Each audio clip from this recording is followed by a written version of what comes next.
क्या आपने सुना है भारत के 2024 चुनाव में वोट चोरी का आरोप लग रहा है? क्या सचमुच वोटर लिस्ट में गड़बड़ी हुई या ये सिर्फ सियासी ड्रामा है? ये इस हंगामे की पूरी कहानी को जानते हैं। नमस्कार दोस्तों, आज हम बात करेंगे 2024 के लोकसभा चुनाव में लगे वोट चोरी के आरोपों की, जिसने पूरे देश में हंगामा मचा रखा है। इस वीडियो में आप जानेंगे कि राहुल गांधी ने चुनाव आयोग पर क्या क्या इल्जाम लगाए, बीजेपी और इलेक्शन कमीशन ऑफ इंडिया ने क्या जवाब दिया और इसका सियासी असर क्या हुआ। साथ ही हम कानून से जुड़े हर पहलू को इतनी आसानी से समझेंगे कि आपको सब कुछ साफ साफ समझ आ जाएगा। तो चलिए शुरू करते हैं। और हाँ, अगर आपको ये वीडियो पसंद आए तो लाइक, शेयर और सब्सक्राइब करना ना भूलें। अब देखें, वोट चोरी का इल्जाम तो ठीक है, पर सब्सक्राइब का बटन दबाने में कोई चोरी मत करना गुरु। दोस्तों, 2024 के लोकसभा चुनाव में बीजेपी ने भले ही तीसरी बार सरकार बनाई, लेकिन विपक्ष खासकर कांग्रेस नेता राहुल गांधी ने चुनाव आयोग पर गंभीर आरोप लगाए।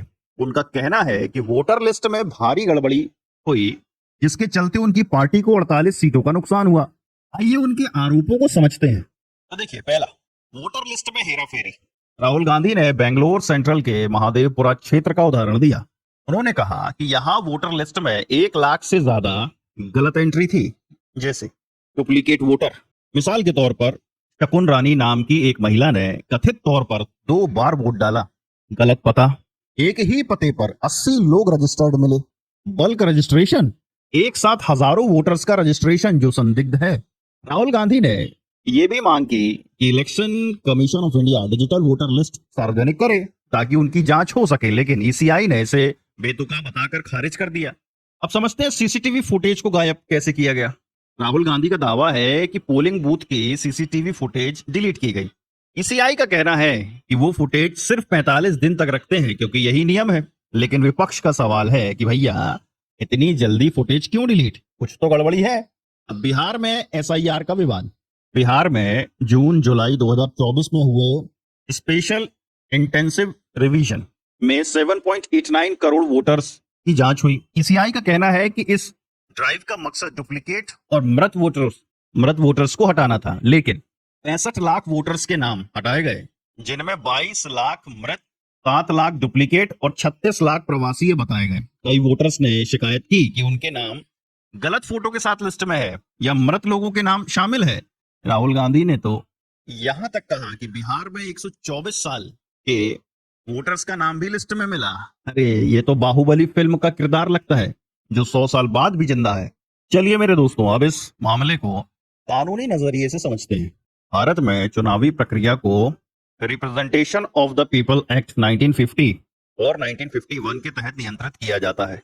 वोटर लिस्ट सेक्शन 21 और 22 के तहत ईसीआई को वोटर लिस्ट को रिवाइज करने, गड़बड़ियां सुधारने का अधिकार है, लेकिन अगर कोई गलती होती है तो उसे ठीक करने के लिए पारदर्शी प्रक्रिया होनी चाहिए। ईसीआई की गाइडलाइंस के मुताबिक फुटेज 45 दिन तक रखी जाती है क्योंकि यही समय है जब कोई इलेक्शन पिटीशन दायर की जा सकती है। लेकिन अगर फुटेज डिलीट होने से पहले शिकायत आती है तो उसे प्रिजर्व करना चाहिए। बिहार के एसआईआर मामले में सुप्रीम कोर्ट ने कहा कि ये ट्रस्ट डेफिसिट का मामला लगता है। कोर्ट ने ईसीआई को चेतावनी दी कि अगर बड़े पैमाने पर वोटर्स को हटाने का सबूत मिला तो वो तुरंत दखल देंगे। अब ईसीआई और बीजेपी का जवाब भी सुनिए। ईसीआई ने कहा कि राहुल गांधी के आरोप निराधार हैं और वो शपथ लेकर सबूत दें, वरना माफी मांगे। Karnataka election commission of India ने कहा कि वोटर लिस्ट रिवीजन के दौरान कांग्रेस ने कोई आपत्ति नहीं दर्ज की थी। बीजेपी नेताओं ने इसे लोकतंत्र को बदनाम करने की साजिश बताया। धर्मेंद्र प्रधान ने कहा यह अराजकता खतरनाक है। अब इसका सियासी असर समझते हैं। ये विवाद सिर्फ आरोपों तक सीमित नहीं रहा। संसद में हंगामा हुआ। विपक्षी सांसदों ने ईसीआई के दफ्तर तक मार्च किया और दिल्ली पुलिस ने राहुल गांधी समेत कई नेताओं को हिरासत में लिया। बिहार में नवंबर 2024 के विधानसभा चुनाव से पहले ये मुद्दा और गर्म हो सकता है। वोटर लिस्ट में 124 साल का वोटर, लगता है ईसीआई ने टाइम मशीन खोज ली है और सीसीटीवी फुटेज डिलीट तो भैया वो मेरे फोन की गैलरी से भी जल्दी गायब हो गई। तो दोस्तों, अब आपकी बारी है। क्या आपको लगता है कि ये वोट चोरी का मामला सच है या सिर्फ सियासी ड्रामा? कमेंट में अपनी राय बताएं और हाँ, चैनल को सब्सक्राइब करना ना भूलें।